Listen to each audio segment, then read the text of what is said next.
He didn't cry when the bullet grazed his shoulder. He didn't cry when he saw his best friend fall beside him. But he cried, quietly, without shame, when a letter from his mother finally found him, 3 months late, folded and water-stained, the ink faded but still legible. It arrived on a gray afternoon in winter, 1944, somewhere in the French countryside. The snow was light but persistent, the kind of cold that made even silence brittle. All around him were foxholes, steel helmets, damp wool, and the heavy smell of gunpowder. But for a brief moment, in that worn scrap of paper, he wasn't in a war. He was home. Before we go further, if stories like this move something in you, if they remind you that war is more than battles and medals, please subscribe to U.S. Veteran Tales. Here, we remember not just what happened, but how it felt. Most people imagine war as noise, gunfire, tanks, shouting, chaos. But sometimes, what mattered most was something small, quiet, and almost weightless. A letter. A letter meant everything. To read someone's familiar handwriting, to trace the curve of an "I miss you," or see a lipstick kiss on the envelope, it gave the soul something to hold on to, something warmer than rations, sturdier than steel. That letter wasn't just carried through the mail, it was carried through storms, across oceans, over bombed-out roads, through jungle heat and mountain snow. And the ones who carried them, military mail carriers, were often the most unseen and uncelebrated of all. They weren't storming beaches or clearing bunkers. They weren't in newsreels or painted on recruitment posters, but they brought something no gun ever could: connection. In World War II, the U.S. military ran one of the largest mail operations in human history. Millions of letters were sent and received across every continent where American forces were deployed. And in the center of that system were the men assigned to Army post offices, APOs, and fleet post offices, FPOs, trained soldiers whose battlefield was logistics. They sorted mail by flashlight in tents during blackouts. They loaded sacks of envelopes onto trucks under threat of air raids. They moved bags through mud, snow, and gunfire, not knowing if the soldier they were delivering to was still alive. They memorized names. They learned handwriting. They noticed when letters stopped coming, and sometimes they had to carry back unopened envelopes, returned to sender, marked deceased. Some of them cried, quietly, alone. One veteran who served in a postal unit in Belgium once said, "We were handling more than mail. We were handling people's hearts, their hope. You lose a letter, and it's like losing a limb for the guy waiting on it." In the Pacific, delivery could take weeks, months even. There were islands where a single plane brought mail only once every 30 days. On those days, everything stopped. Soldiers stood in loose lines, boots sunk in mud, hearts racing faster than they ever had in combat. And then came the names, one by one, and the emotions that followed: cheers, laughter, tears, silence. Some letters smelled like home. Some felt like betrayal. Some brought news of a baby born. Others brought news of a parent's death. But the beauty of the system was that it went both ways. Soldiers didn't just receive letters, they wrote them, on crates, on knees, by candlelight. Sometimes only a few words. "Still here. Love you always. Tell her I miss her." And those letters, too, made journeys across oceans, through sensors, scanners, delays, and ended up in the trembling hands of a girl on a porch, or a mother in a church pew, or a child who couldn't read, but knew their father's handwriting. Mail carriers saw it all. They carried letters soaked in blood, They carried envelopes that had survived explosions. They carried stacks of paper hope through valleys that smelled like death. They didn't wear combat ribbons. They didn't hold rifles. But they were vital. In a time when news traveled slowly and radios crackled with static, letters were often the only confirmation that someone was still alive or not. In Italy, a soldier once waited 70 days to hear from his wife. He reread her last letter 212 times. He counted. When a new letter finally arrived, the paper was damp and the ink smeared, but he said he didn't care. "I could have read it if it was written in smoke," he said. "I just needed to know she remembered me." There were also the letters that never came, the ones that were lost, destroyed, or simply never written. And those silences, they spoke loudly. Sometimes a man feared more the quiet of an empty mail call than the shriek of artillery, because nothing made you feel more forgotten than hearing every name but your own. Mail carriers knew that too, and many of them went the extra mile, sometimes literally, walking through swamps, braving sniper fire, hitching rides on jeeps or mules just to make sure that one last letter reached its destination. Their job didn't make headlines. Their uniforms were often stained with ink instead of blood, but their mission was just as sacred: to remind every soldier every day that someone still cared. Because, in the end, war is not just about what we fight for, but who remembers us when we're gone. And nothing remembered you like a letter. It didn't matter if it was 4 lines or 14 pages. If it came from a sweetheart or a little brother, if it was joyful, angry, frightened, or awkward, it meant you are not alone. And that simple truth, folded, sealed, and hand-delivered through the fire of war, was the kind of message that could keep a man going long after everything else had failed. A letter wasn't just ink on paper. It was home, held in your hands. Long after the battles ended, many veterans could no longer recall exactly where they fought, or how many miles they marched, or even the dates of major offensives. But almost every one of them could tell you, with striking clarity, the day they received a certain letter. It might have been the one that told them their baby girl had taken her first steps, or the one where their mother wrote, "I'm keeping your room just the way you left it." Or perhaps the last letter from a sweetheart who had grown tired of waiting. The battlefield has a strange way of warping time, stretching minutes into hours and collapsing months into fog, but a letter had the power to anchor a soldier back into the human calendar, to remind them that while they were crawling through mud, somewhere out there someone was baking pies, playing records, mowing lawns, living life. For the military mail carriers, that burden was both beautiful and brutal. They weren't issued weapons as often as they were issued ledgers, but their task was never simple. Every bag they carried was heavy with unseen weight, and often they delivered more than one kind of message. There were the good letters, the "I love you," the "I'm proud of you," the ones stuffed with little newspaper clippings and crayon drawings. But then there were the others, letters typed in official language with careful, sterile phrasing. "We regret to inform you. It is with deep sorrow that we notify you. Your son displayed exceptional courage." These letters were meant to offer closure, but the mail carrier knew. No envelope ever delivered peace, only the knowledge that peace was now permanent, because someone would never come home.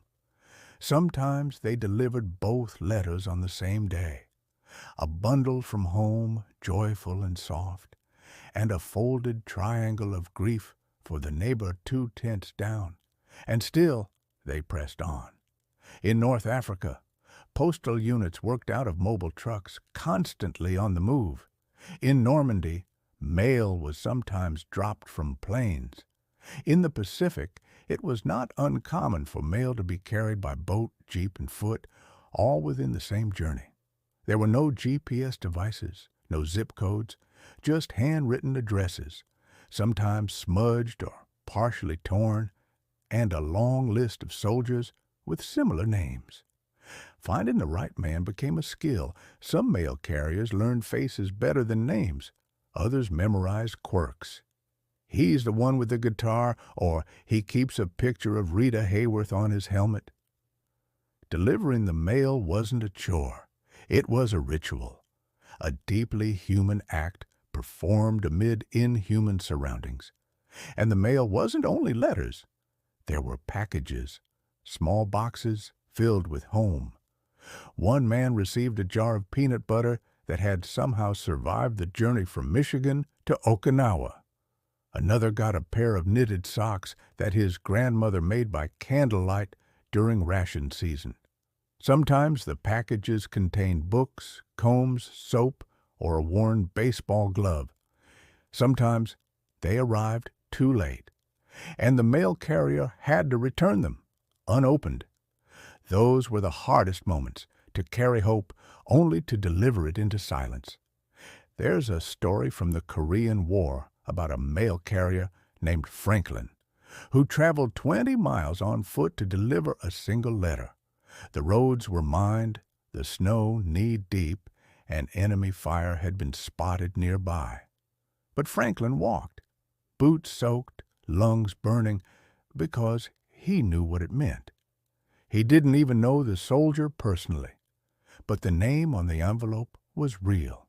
It mattered. When he finally arrived, the soldier was asleep. Franklin left the letter on his chest and moved on. That soldier woke up, read it, and later said, "That piece of paper saved me more than any medic ever did." Mail wasn't a luxury. It was medicine. It soothed wounds no bandage could reach.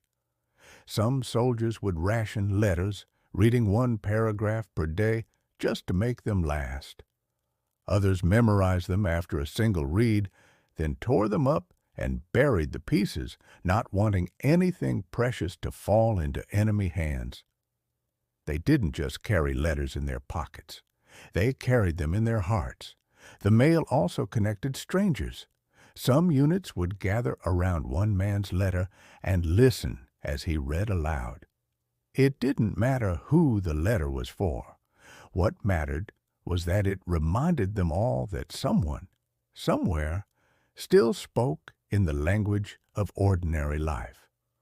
One soldier read his sister's letter every Sunday night for 6 weeks straight.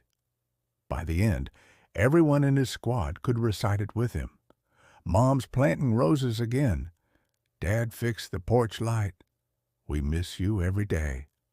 Simple words, but powerful enough to build invisible bridges over entire oceans. Sometimes letters crossed in transit. A man would write to his wife on Monday, only for her letter to arrive on Tuesday, filled with news that she had gone into labor. He wouldn't learn the baby's name for another 2 weeks. And when he finally did, he held that name like a secret jewel in the middle of a desert. There were also stories of romance sparked entirely by mail. Some soldiers received letters from strangers, women who volunteered to write to lonely hearts far from home. And from those paper correspondences, marriages blossomed.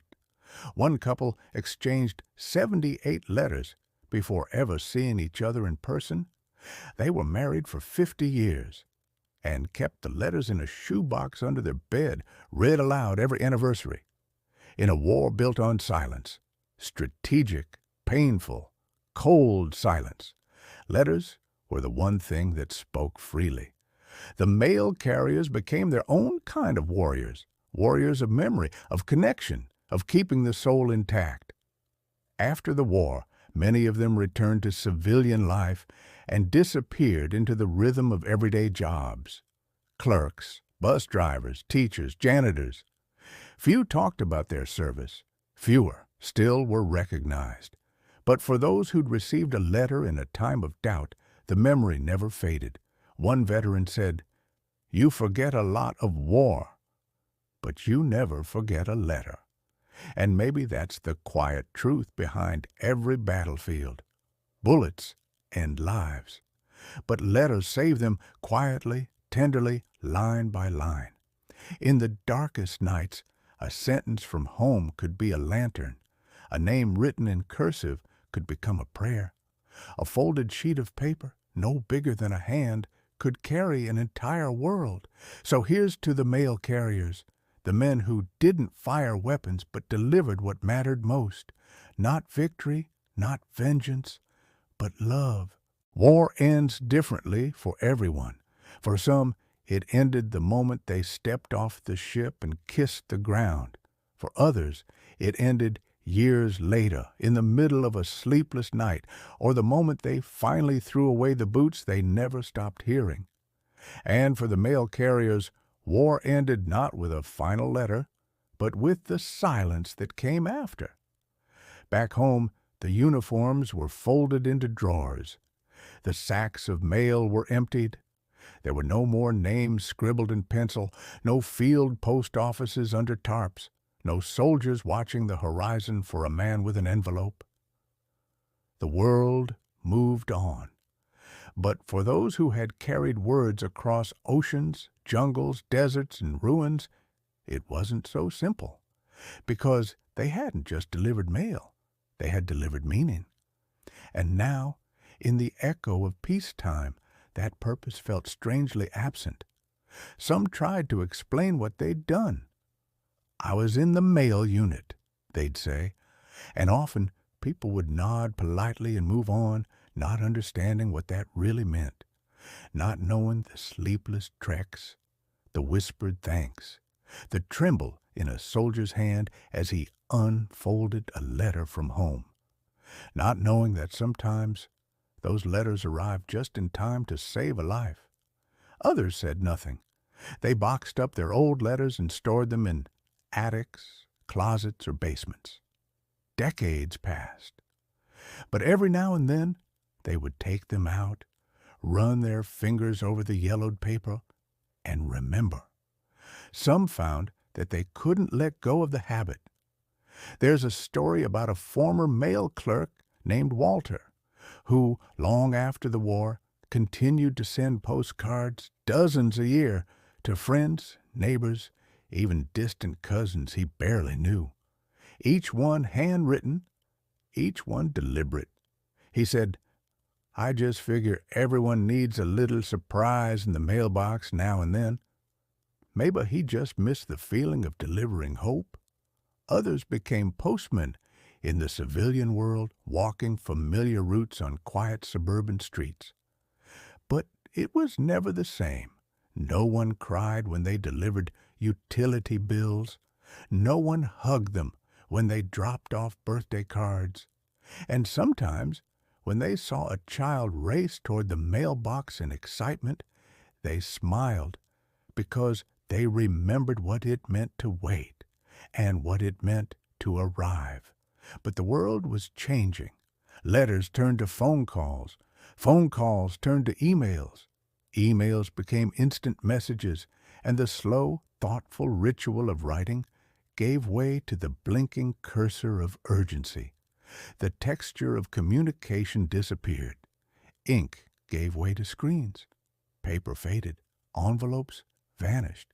And in that shift, something quiet died. Veterans began to notice that younger generations didn't write anymore, didn't send letters from college, didn't keep bundles of correspondence tied in ribbon. Some grandfathers pulled out their old letters, the ones they'd kept safe through bombs and blood, and tried to read them to grandchildren. But the kids were too busy, too distracted. The stories remained unread, the paper untouched, but not everywhere. In libraries, small museums, and private collections, those letters began to resurface.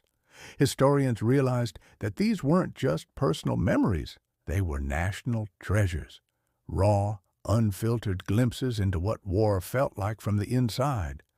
Some letters were written in pencil, others in ink. Some had been rewritten multiple times, stained with coffee, blood, or rain. All of them spoke in a voice far more human than any textbook. There was the letter from a soldier who described Christmas in a bombed-out church, where the organ still worked and the choir sang through missing teeth. There was a love letter sent from a trench, apologizing for the mud stains on the envelope and asking if she would still marry him even if he lost a leg. There was a mother's reply, promising that she'd make lemon pie when he came home. He didn't, but the letter did. These words, fragile and faded, became anchors in a sea of abstraction. Because war is often told in numbers, 100,000 dead, 400 miles advanced, 6 campaigns, 3 stars. But a letter? A letter tells you how one man missed the smell of his wife's hair, or how a teenage boy just wanted to see his dog again. That's not strategy. That's soul. And still, the letters endure.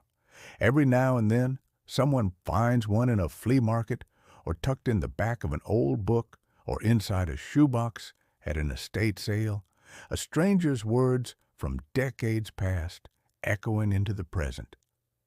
And when that happens, people pause, they read, they remember. Even if they didn't live the war, they feel the weight of the words. And suddenly, that long-dead mail carrier delivers one more letter across time. In 2010, a World War II letter was found inside a wall during a home renovation in New Jersey. It had never been opened. The envelope was addressed to a private in France. The postmark read, 1944. Inside, a girl named Sarah had written, "I don't know if this will reach you, but I want you to know I'm thinking of you. I hope you're warm. I hope you're safe. And I hope you remember that someone out here loves you very much." The letter never reached its destination, but it reached us. In the end, that may be the true legacy of the mail carriers of war. They didn't just deliver letters. They preserved the heartbeat of humanity in the middle of horror. They carried love through fire. And even when the letters stopped, their meaning never did. If you ever find an old war letter, don't toss it. Read it. Feel it. Remember that somewhere, long ago, a soldier held that very paper and felt less alone. Thank you for listening to this story. If it moved you, even just a little, consider subscribing to U.S. Veteran Tales. That way, you won't miss the quiet stories that history almost forgot. The kind written in ink, folded with care, and delivered one story at a time. Until next time, keep remembering, keep honoring, and above all, keep writing. U.S. Veteran Tales, where history comes home, one letter at a time.